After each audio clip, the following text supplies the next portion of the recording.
eyes certainly on the Gulf right now and on Washington, as you just heard Secretary of State Mike Pompeo directly blaming Iran for the attacks that came earlier today in the Gulf of Hormuz, the Straits of Hormuz, excuse me.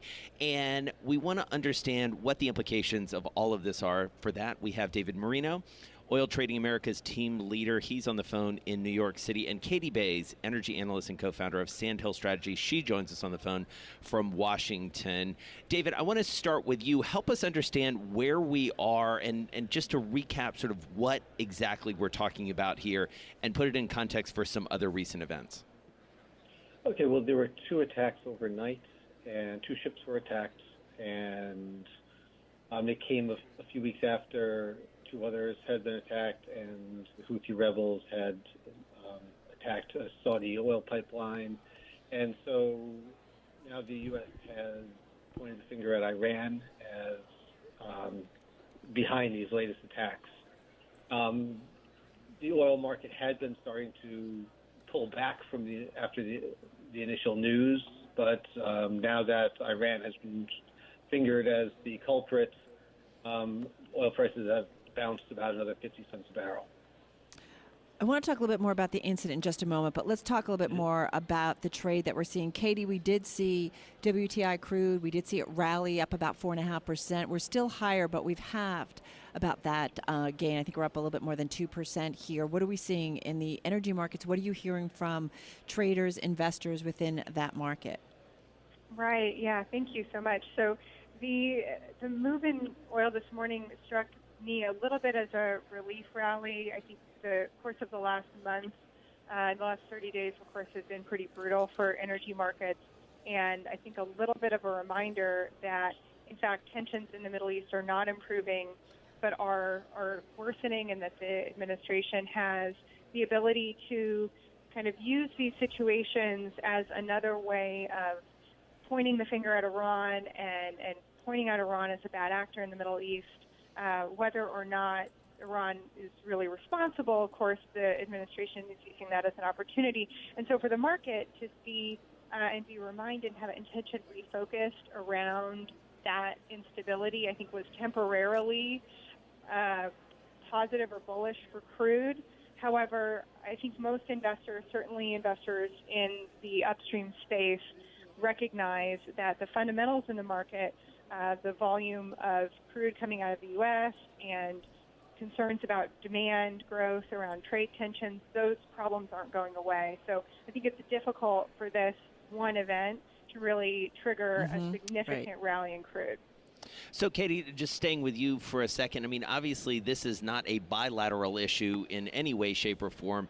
This affects the entire world, and most notably, you obviously have Japan involved in this, given their role as operating one of these tankers. You know, Prime Minister Abe is a close ally of President Trump in the United States. How does the rest of the world figure into this kind of geopolitical conversation, and does it up the ante when it comes to risk for the global energy markets?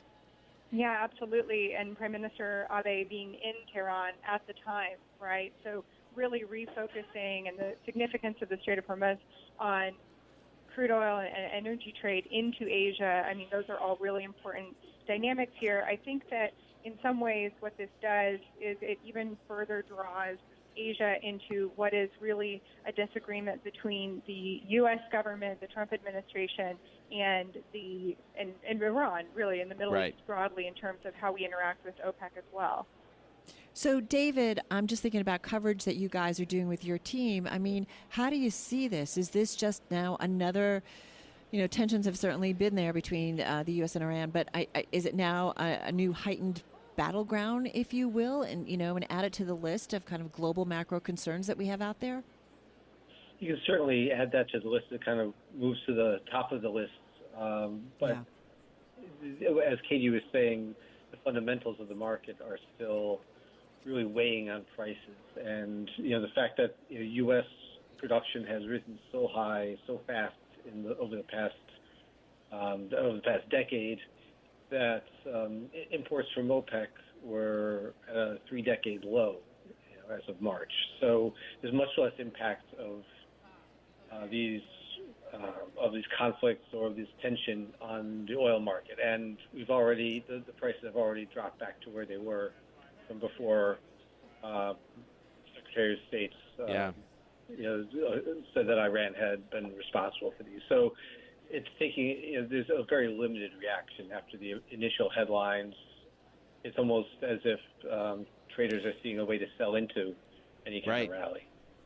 Yeah, I mean, it's sort of amazing, Kate. We only have about 30 seconds left, but we were talking with our, markets chief, Joe Weisenthal, about this at the top of the show, that, this has been a very isolated reaction when you look at the broad global markets. Does that surprise you?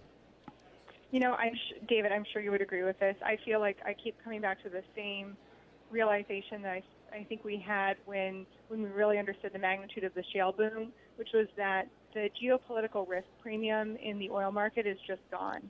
And you can see flash in the pan kind of reactions, but that's all they really are. Because at this point, the next barrel is coming out of the Permian.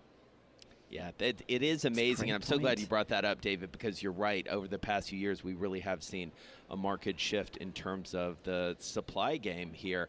David Marino, Oil Trading America's team leader for Bloomberg. He's in New York City. Katie Bays, energy analyst and co-founder of Sandhill Strategy. She joined us from Washington, D.C. Great insight. Thank you both.